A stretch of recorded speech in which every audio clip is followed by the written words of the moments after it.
Muy buenas tardes, licenciada y compañeros. El día de hoy les voy a hablar sobre los métodos de investigación en psicología.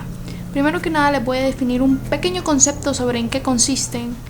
Después les voy a hablar más a fondo sobre cómo se aplica estos en la psicología. Y por último, al final del video les voy a dejar las referencias bibliográficas en donde pueden encontrar toda la información que utilicé para la creación de este video. El primer método de hoy es la observación naturalista. Es un método utilizado en investigaciones y cuyo fundamento es realizar la observación de un sujeto o sujetos, ya sean personas o bien animales, haciéndolo directamente en el lugar donde habita, sin que el investigador le perturbe lo más mínimo, con el fin de evitar cualquier tipo de interferencia que suponga un comportamiento diferente al que tendría si no hubiera un observador ahí. Lo primero que se me viene a la mente con este tipo de método de investigación son los típicos documentales de Animal Planet.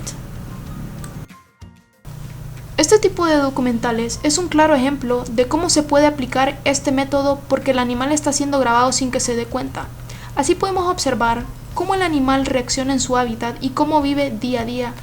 Si el animal se da cuenta de que está siendo grabado, se va a sentir incómodo, se va a sentir en peligro, por lo tanto se pierde la observación natural. Lo mismo pasa con los seres humanos. Reaccionamos de la misma manera. En el caso de los seres humanos, cuando se dan cuenta de que están siendo grabados, no se van a comportar de la misma manera. Un criminólogo o un profesional especializado en psicología criminal aplican este método cuando quieren hacer un perfil criminal o quieren capturar a un delincuente. Lo que hacen es investigar cómo el criminal actúa, por dónde es que hace sus crímenes, qué armas utiliza y muchos factores más. El segundo método es estudios de caso. Consiste en un método o técnica de investigación habitualmente utilizado en las ciencias de la salud y sociales, el cual se caracteriza por precisar de un proceso de búsqueda e indagación, así como el análisis sistemático de uno o varios casos. Para ser más exactos, por caso entendemos todas aquellas circunstancias o fenómenos únicos de los que se requiere más información o merece algún tipo de interés dentro del mundo de la investigación. En el ámbito de la psicología, este suele estar relacionado con la investigación de las enfermedades, trastornos o alteraciones mentales a través del estudio de las personas que las padecen. A diferencia de otro tipo de investigación empírica, esta metodología es considerada como una técnica de investigación cualitativa, puesto que el desarrollo de esta se centra en el estudio exhaustivo de un fenómeno, y no en el análisis estadístico de los datos ya existentes. Por norma general, el estudio de casos se realiza con la intención de elaborar una serie de hipótesis o teorías acerca de un tema o tópico concreto para así, a raíz de estas teorías, llevar a cabo estudios más costosos y elaborados como una muestra más grande. Para aplicar este método, pues tenemos que hacer la selección del caso, elaboración de preguntas, la localización de fuentes y recopilación de datos, el análisis e interpretación de la información y los resultados, y por último, el informe final. El tercer método es encuestas y cuestionarios. Cuando se quiere estudiar la actitud de un grupo en específico, edad, género o religión, lo más práctico e ideal es escoger una muestra de esta población de interés esperando que el resultado generalice a todo el grupo. En la investigación psicológica, las encuestas son útiles para obtener y recopilar datos que a los participantes del estudio les ayuda a un autoanálisis sobre su propia conducta. Las encuestas para psicología ayudan a crear posibles escenarios hipotéticos que se les presentan a los participantes, obteniendo respuestas de cómo reaccionarían en la respectiva situación. Yo una vez apliqué este método. Recuerdo que en mi último año de secundaria llevé una clase que se llamaba Investigación Social, en donde nos planteábamos problemas sociales y que afectaban al mundo. En esta clase me planteé sobre si el salario mínimo de los docentes era adecuado para el trabajo que ejercían. Apliqué encuestas tanto a estudiantes como a docentes. Los docentes claramente me dijeron que sí ocupaban un aumento salarial, y los estudiantes también me dijeron que opinaban lo mismo. Por lo cual, el haber hecho esta encuesta me ayudó a concluir mi informe de que sí era necesario el aumento salarial a los docentes. Aquí podemos observar que el hacer encuestas también es un buen método de investigación. El cuarto método es la investigación correlacional. La Investigación correlacional es un tipo de método de investigación no experimental en el cual un investigador mide dos variables, entiende y evalúa la relación estadística entre ellas sin influencia de ninguna variable extraña. Nuestra mente puede llegar a hacer cosas brillantes. Por ejemplo, puede memorizar el tintineo de un camión de gas o el sonido que hace una patrulla. ¿Quién nos enseñó eso?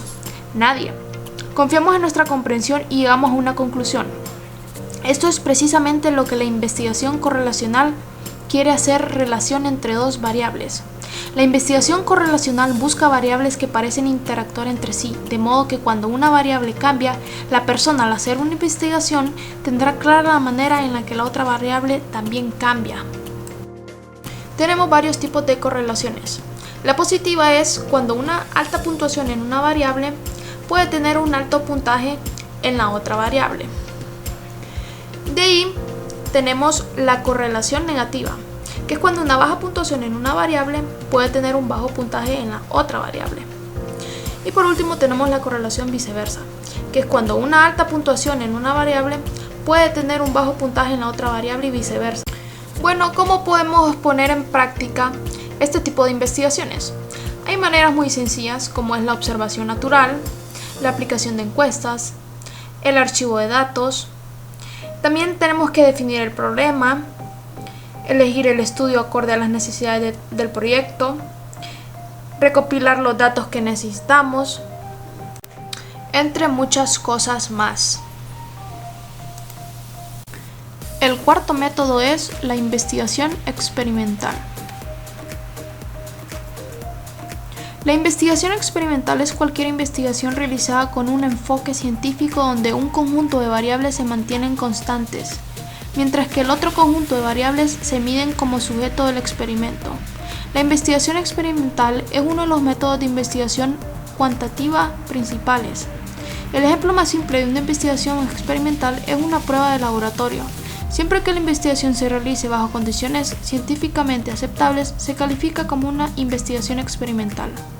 Una verdadera investigación experimental se considera exitosa solo cuando el investigador confirma que un cambio en la variable dependiente se debe a la manipulación de la variante independiente.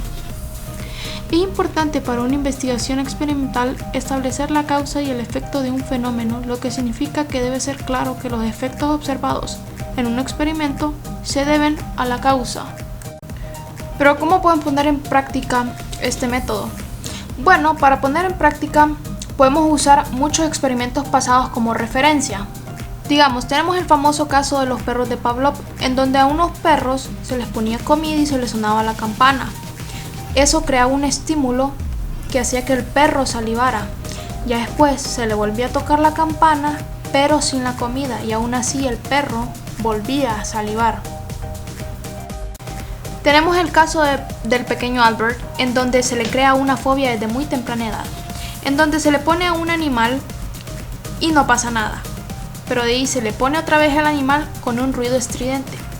Por eso a la próxima vez Albert, cuando miraba al animal, asociaba ese animal con el ruido estridente y eso le causaba una fobia. El experimento de Milgram consistía en saber si el ser humano era consciente de lo que hacía. Por eso en una sala iba a estar el psicólogo observando y además iba a estar una persona haciendo preguntas. A esa persona se le había dicho que al otro lado del cuarto había otra persona. La persona que hacía las preguntas tenía que verificar que la otra persona del otro lado contestara bien. Si lo contestaba mal, iba a recibir un choque eléctrico. Y si contestaba otra vez mal, la carga eléctrica se le iba a subir y así sucesivamente. En realidad no había nadie en la otra cámara. Era un simulador de alguien gritando. Al final se concluyó que el ser humano, por naturaleza, es sádico y le gusta salvar su pellejo, es decir, que otros sufran en vez de él. Entonces, para poder aplicar este método, tenemos que plantearnos qué resultados queremos obtener.